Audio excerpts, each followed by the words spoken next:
आज एक अत्यंत महत्त्वाचा निर्णय घ्यायचा आहे, परंतु श्री नारायण अद्याप आले नाहीत. त्यांची उपस्थिती आवश्यक आहे. श्री नारायण योग निद्रेत आहेत. त्यांना त्यातून बाहेर आणणे शक्य नाही. श्री नारायण जरी इथे नसले तरी इथे जे घडेल ते त्यांना अंतर्दृष्टीने दिसेलच. तिरंगिणी, काय झालं? काही नाही. आपण नित्य नियमाप्रमाणे सूर्यदेवांना अर्घ्य द्यायला जाऊया.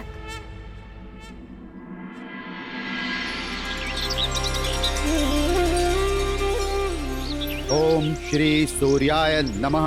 ओम श्री खगाय नमः. ओम श्री भास्कराय नमः. ओम श्री भानवे नमः. ओम आदित्याय नमः.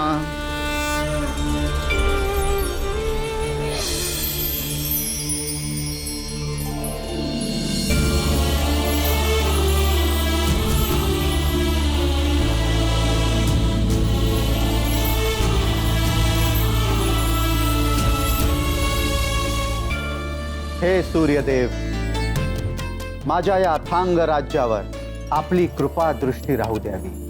मी सदैव आपल्याला सहाय्यभूत होईल. आज्ञा असावी.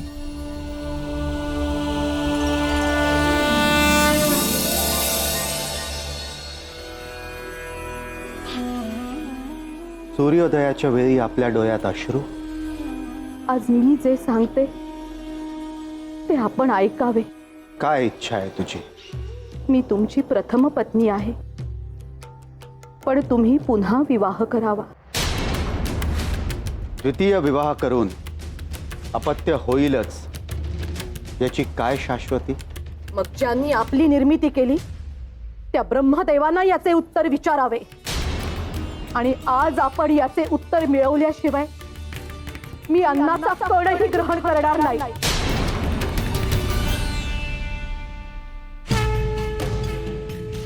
तुझी इच्छा आहे म्हणून मी ब्रह्मलोकाकडे आत्ताच प्रस्थान करतो.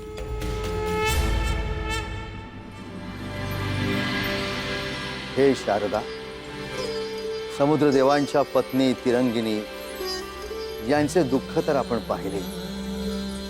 त्रिलोक मला या सृष्टीचा निर्माता म्हणून ओळखते, परंतु मी जे निर्माण केले त्यानंतर माझे कार्य संपले नाही.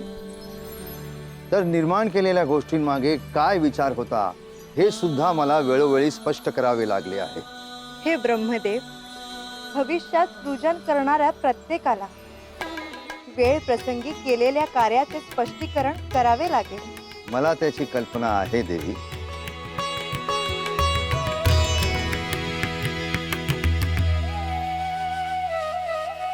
समुद्र देवांचे ब्रह्मलोकात आगमन होणे अपेक्षित होते.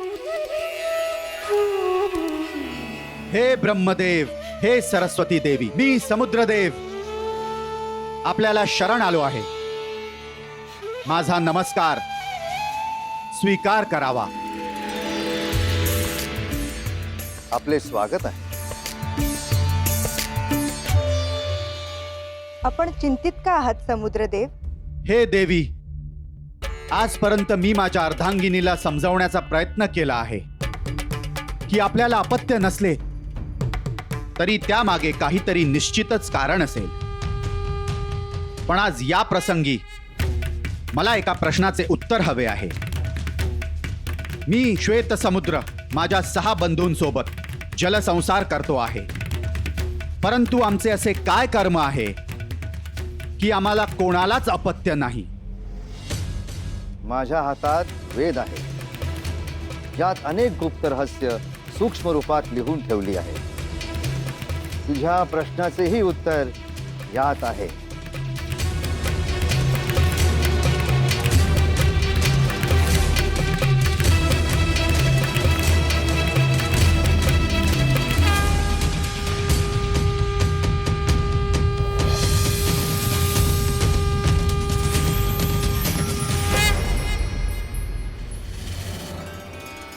हे समुद्रदेव, येत्या भविष्य काळात तुम्हाला दिव्य कन्यारत्न प्राप्त होईल.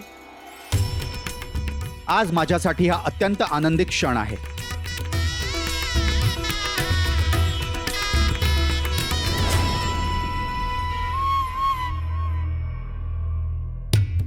नारायण नारायण. पिताश्री आणि माता हे काय कथन करत आहेत? समुद्र देवांना दिव्य कन्या प्राप्त होईल का? कशासाठी? ह्या क्षणापासून एक अत्यंत नवीन पर्व सुरू होते आहे समुद्रदेव. हे ऋण मी कधीही विसरणार नाही. समुद्रदेव, शुद्ध प्रतिपदेला आकाशात चंद्रदेव प्रकट होतील, तेव्हा आपण कैलासात भेटू. अंतिम निर्णय इथे होईल. जशी आज्ञा.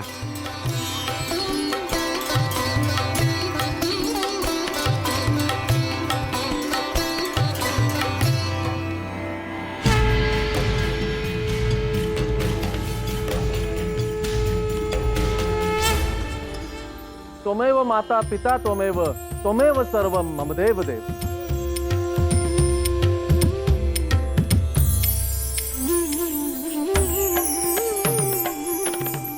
नारदा, आज तू एका अर्थी चौर्य कर्म केले आहेस.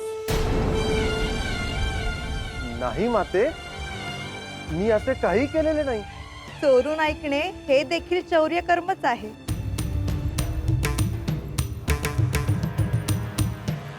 क्षमा असावी माते, परंतु समुद्रदेव इथे असताना जर मी आलो असतो तर त्यांना त्यांचे म्हणणे मांडताना संकोच वाटला असता. पुत्र, तुझ्या येण्याचे प्रयोजन काय?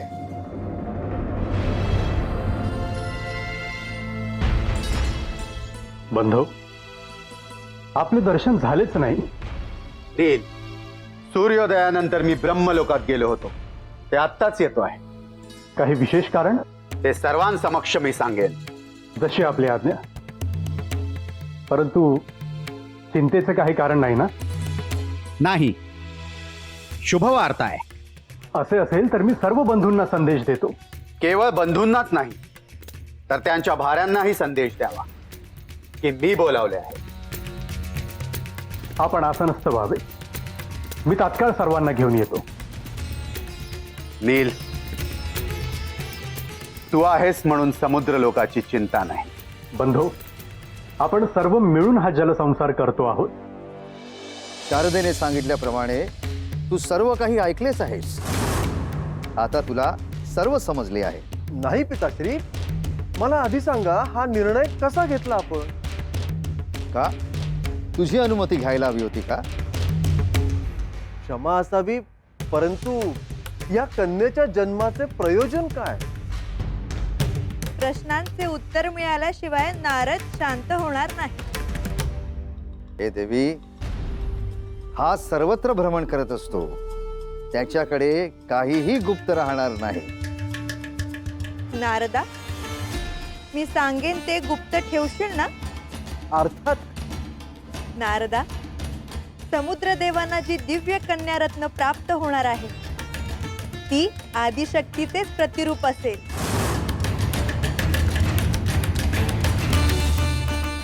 परंतु आदिशक्ती समुद्रलोकात का जन्म घेईल?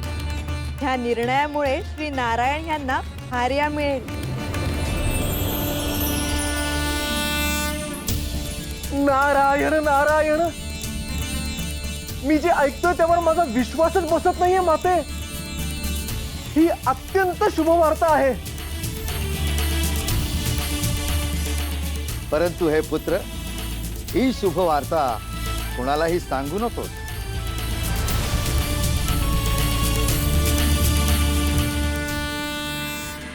ज्येष्ठ भ्राताश्री आज ब्रह्मलोकात जाऊन आले आहेत. त्यांना अत्यंत महत्वाचे काही सांगायचे आहे, म्हणून सर्वांना तातडीनं आमंत्रित केले आहे. हे बंधू, आपले कुटुंब उपस्थित आहेत आणि आपण काय सांगणार आहात याबद्दल त्यांना उत्सुकता आहे.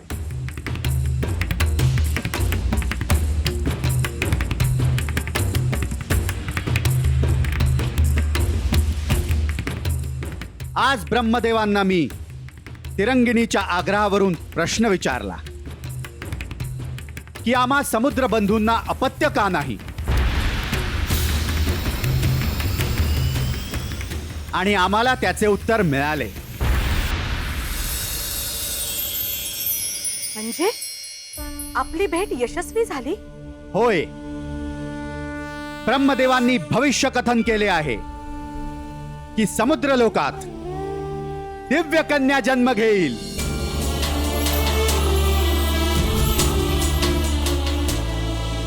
बंधू, ही तर शुभ वार्ता आहे.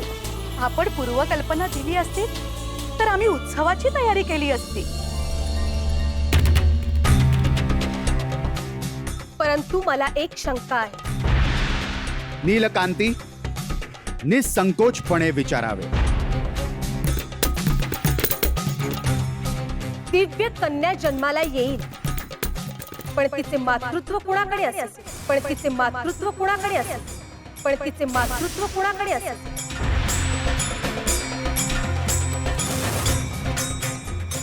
त्याचा निर्णय अजून व्हायचा आहे. नीलकांती, समुद्र लोकात म्हणजे आपल्या कुटुंबात ही दिव्य कन्या जन्माला येणार आहे.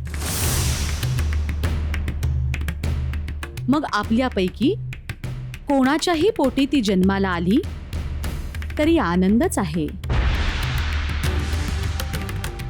क्षमा असावी, परंतु त्या दिव्य कन्येची माता केवळ मलाच व्हायचे आहे.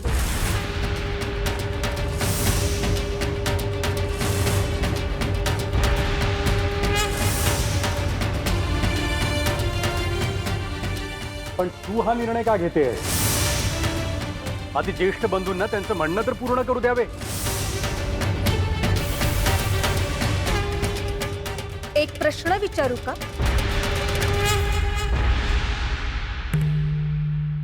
ह्याचा निर्णय कधी आणि कुठे होणार आहे?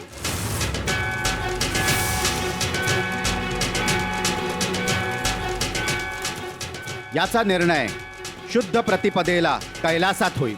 असे असेल तर माझे पती नील समुद्र त्यावेळेस उपस्थित असावे अशी माझी इच्छा आहे.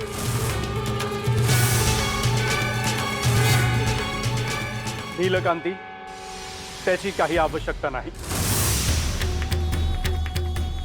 ज्येष्ठ भ्राताश्रींवर माझा पूर्ण विश्वास आहे.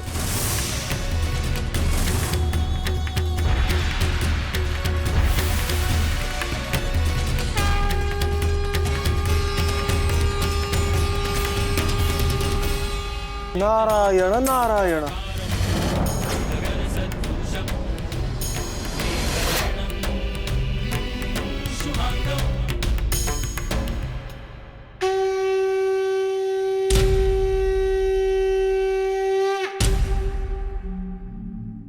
गरुडदेव, विष्णू लोकात ही शांतता कसली? हे मुनिवर, आपल्याला ज्ञात आहे, गेली अनेक युगे श्री नारायण असेच योग निद्रेत आहेत. परंतु त्यांनी नेत्रकमल उघडून आपल्याकडे पाहावे म्हणून आपण किती प्रतीक्षा करायची? हे मी कसे सांगावे मुनिवर?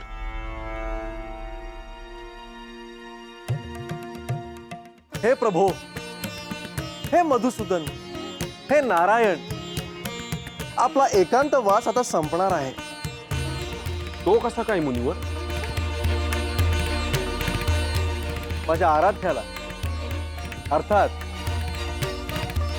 श्री नारायणांना भार्या मिळणार आहे.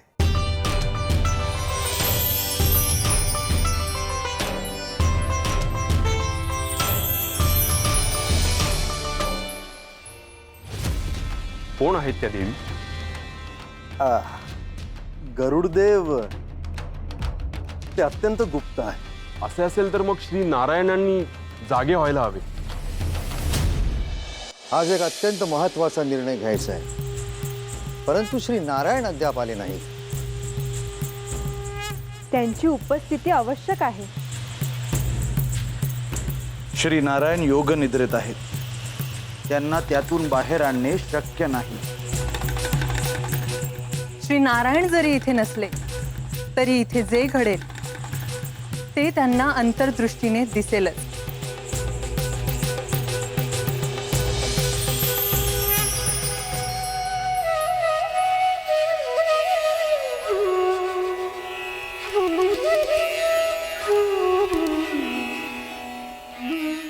या क्षणी ती अत्यंत महत्वाचे सांगणार आहे.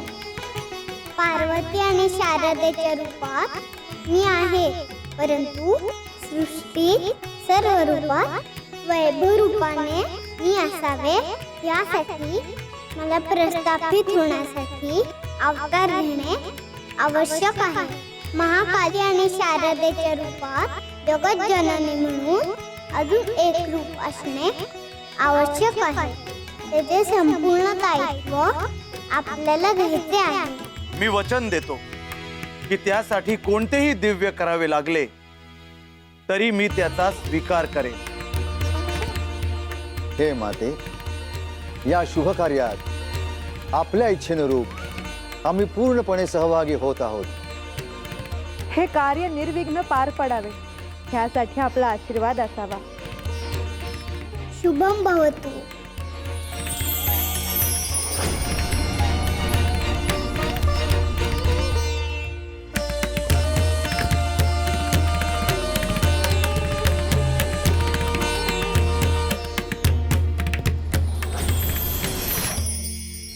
हे प्रभू, आज शुद्ध प्रतिपदा आणि कैलासात आज एक अत्यंत महत्वाचा निर्णय होतो आहे.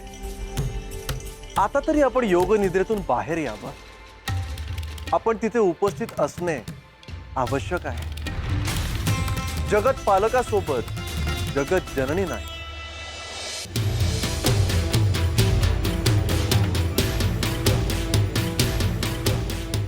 श्री महादेव, श्री पार्वती माता, श्री ब्रह्मदेव, श्री सरस्वती देवी यांना माझा नमस्कार. हे समुद्रदेव, आपली चिंता ह्या क्षणापासून संपली आहे. तिरंगिणी आणि सप्त समुद्रांच्या आयुष्यात आनंद येणार.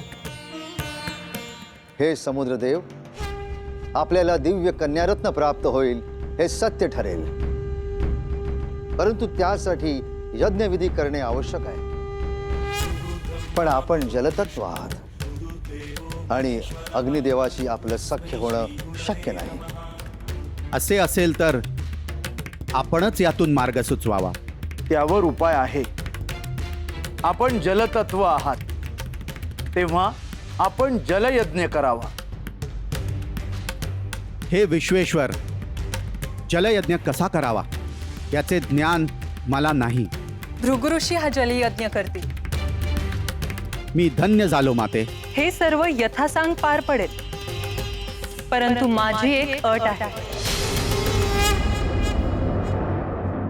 जी कन्या जन्म घेईल ती विवाह स्वरूप होताच आम्ही सांगू त्यांना कन्या दान करावी लागेल.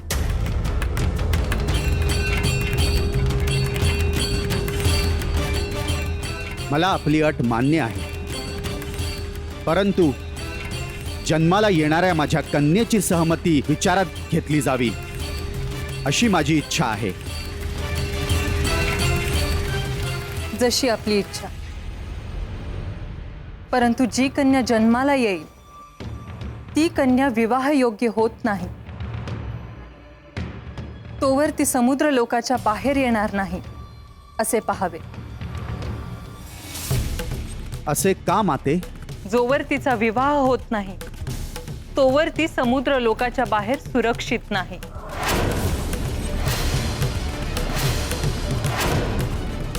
आता ह्यावर विचार नको, विलंब नको. तुम्ही तात्काळ जलयज्ञ करावा. समुद्रदेव, आपण एका दिव्य कन्येचे पिता होणार आहात.